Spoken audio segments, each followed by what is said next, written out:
Good morning সবাইকে। শ্রুতশ্রী নিশ্চিতি কথায় তোমাদের অনেক অনেক স্বাগত, অনেক অনেক ভালোবাসা। একটা শুভ সুন্দর সকাল দিয়ে আর একটা নতুন ব্লগ নিয়ে তোমাদের সামনে আবার আমি আসলাম। এটা আমার দ্বিতীয় ব্লগ। আজকে হচ্ছে 18 তারিখ, বৃহস্পতিবার। তো চলো, ঘুম থেকে উঠে গেছি, এবার ব্রাশ ট্রাশ করে নেবো, কারণ আমার রোজকার রুটিন আবার শুরু হয়ে গেল। সকালবেলা ব্রাশ ট্রাশ করে গেছি জামা কাপড়গুলো তুলতে। তো আসলে যেগুলো আমি অফিস থেকে এসে রোজকারই কেচে দিই, সেগুলোই তুলতে গেছিলাম। আর গিয়ে দেখি এত বীভৎস রোদ, সকাল 9টার সময়, মানে দাঁড়ানো যাচ্ছে না, চোখ ঝলসে যাচ্ছে। তো দেখো, তোমরা দেখতেই পাচ্ছ ভীষণ রোদ ওইটুকু টাইমে। তো আমি রেডি হয়ে গেছি স্নান টান করে, এবার বেরোবো। মানে এই বেরোনোর টাইমটাতে এত কষ্ট হয় যে কি বলবো, মানে সেটা বলার মতো না। মানে এত গরমে ওটাই যাতায়াতটুকুই যতটা কষ্ট, মানে এই বাসে করে যাওয়াটা, মানে আমার তো মাঝে মাঝে ভয় হয় কোন দিন না আমি মাথা ঘুরে রাস্তার মধ্যেই পড়ে যাই, তখন আমাকে কেউ আমার সাথেও থাকবে না, দেখারও থাকবে না। তো আমি রেডি হয়ে গেছি, এবার বেরোনোর পালা। এবার চলো বেরোই। ব্যাগ ট্যাগগুলো নিয়ে আসতে গেলাম, তো ব্যাগ নেওয়া হয়ে গেছে, চলো এবার বেরোই। খাওয়া দাওয়া হয়ে গেছে আমার, বেরিয়ে গেছি। এবার আমি বাসে ছিলাম। তো বাসে আগে আমরা শীতকালে জানলার ধারে বসার জন্য পাগল হয়ে যাই, আর এখন এই রোদের মধ্যে জানলার ধারে সিটটা পেলেও ইচ্ছে করে না যে গিয়ে বসি, কারণ এত রোদ আসে।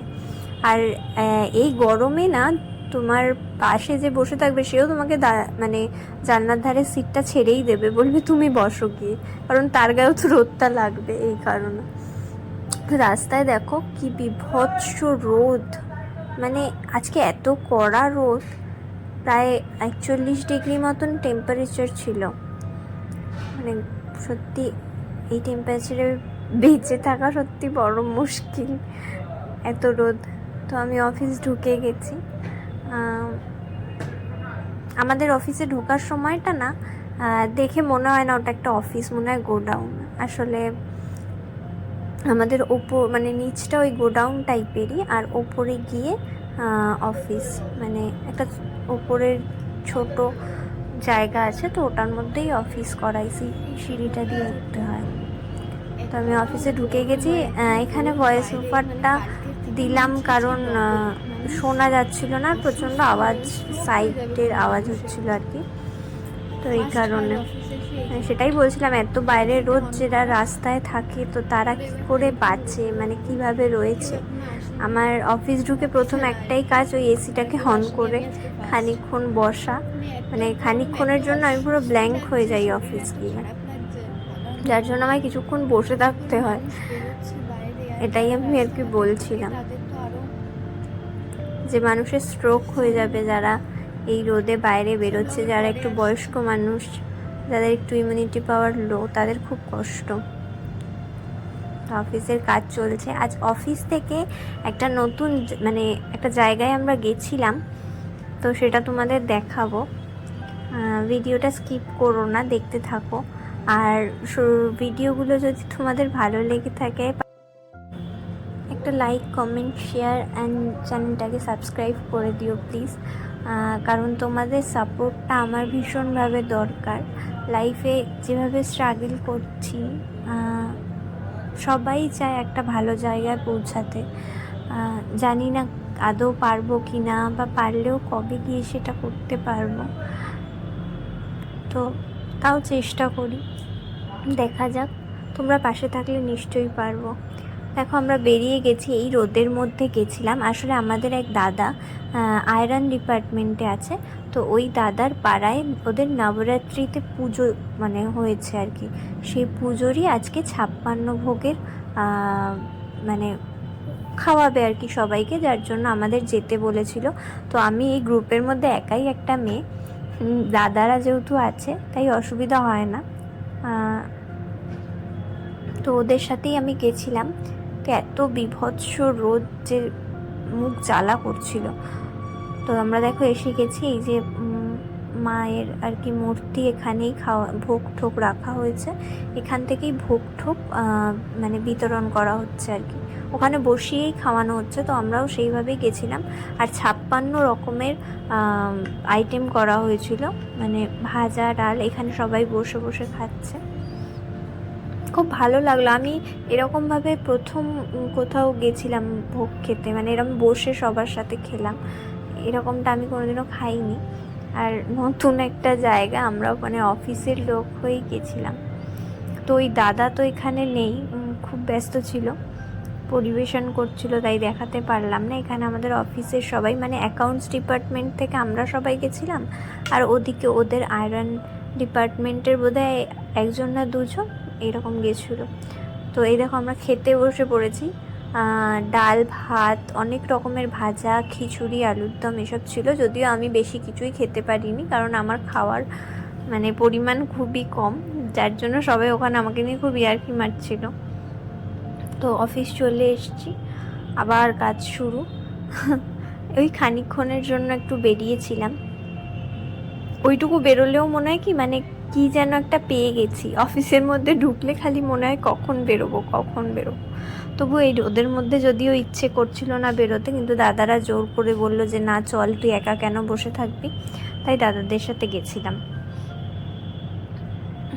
তো এভাবেই চলছে।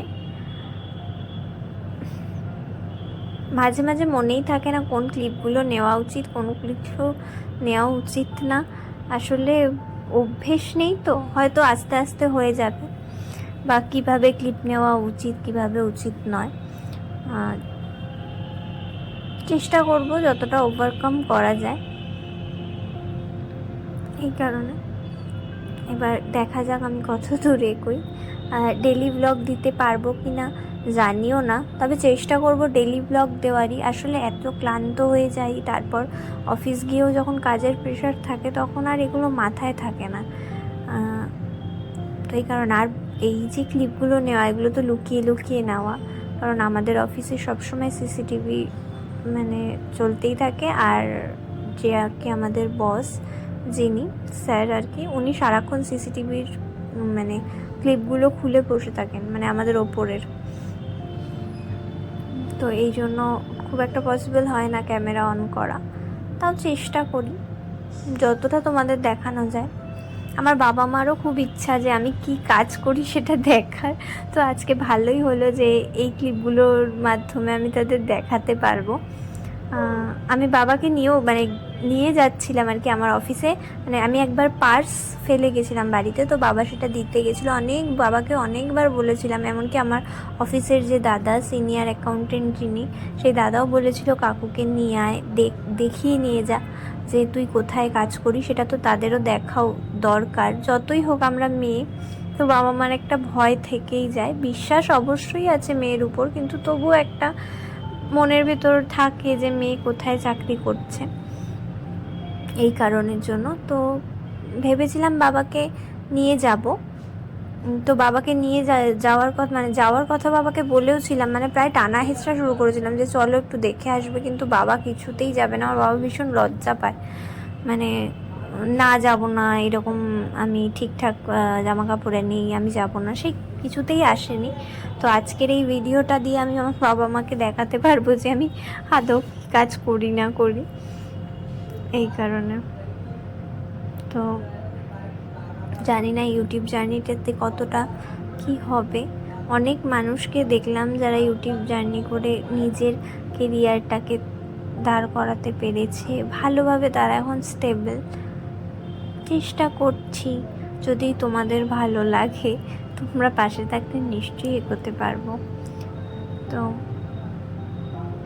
আপাতত এই ব্লগগুলোই দেবো। আমার মতন তোমরাও জানি না বোরিং হবে কি না। পাশে আমার একটা মানে আমার থেকে ছোটোই, আমার ভাইয়ের বয়সী আদিত্য, ও এসেছিল, ওর কুকুর আর কি ওর বাড়িতে আছে হাস্কি, তো ওকে ওর ইয়েটা দেখাতে, তাই হাসছিলাম। তো আমার অফিস টাইম ওভার, তো এখন আমি দেখো ডয়ারটা লক করে নিয়েছি, মানে এই টাইমটা যে আমার কি শান্তি, কখন আমি বেরোবো অফিস থেকে, তাড়াতাড়ি করে ব্যাগ ট্যাগ গোছাই আমি। আবার এটাও হয় না যে 5 মিনিট আগে বেরোলেও প্রবলেম, তাই তাই ওই একদম টাইম মেপে মেপে ঘড়ির কাঁটা গুনতে থাকি, কখন 1 মিনিট হলো, কখন 2 মিনিট হলো, এইভাবে। তো এই টাইমটা ভীষণ মানে তাড়াহুড়ো থাকে আমার, মানে আমার কিছু মনেই থাকে না। তো তাও এর ফাঁকে আমি মনে করে করে আজকে ভিডিও ক্লিপগুলো নিয়েছি যে না তোমাদেরও দেখাবো। তো আলটিমেটলি চাবিটাই আমি ভুলে ফেলে আসছিলাম আমার ড্রয়ারে। এই যে ব্যাগের সাথে দেখো আমি আমার চাবিটাকেও সরিয়ে দিলাম, মানে আমার খেয়ালই ছিল না। তো এটাই পরে আমি দেখলাম। তো সুইচ অফ হয়ে গেছে আমার ডেস্কে। এখন আমি বেরোবো, বেরিয়েও গেছি। বাসে দাঁড়িয়েছিলাম আজকে অনেকক্ষণ, কারণ সিটই পাইনি, ডানলপের পরে সিট পেয়েছি। অবস্থা পুরো খারাপ হয়ে গেছিলো আজকে এই গরমে, প্রচণ্ড শরীর খারাপ লাগছিল। তো যাই হোক, চলো আমি বাড়ি চলে এসেছি, আর মানে পারছি না। চ্যানেলটা মানে ভিডিওটা ভালো লাগলে চ্যানেলটা সাবস্ক্রাইব করে দিও, আর একটা লাইক কমেন্ট শেয়ার প্লিজ। কালকে আবার দেখা হবে, বাই, টাটা।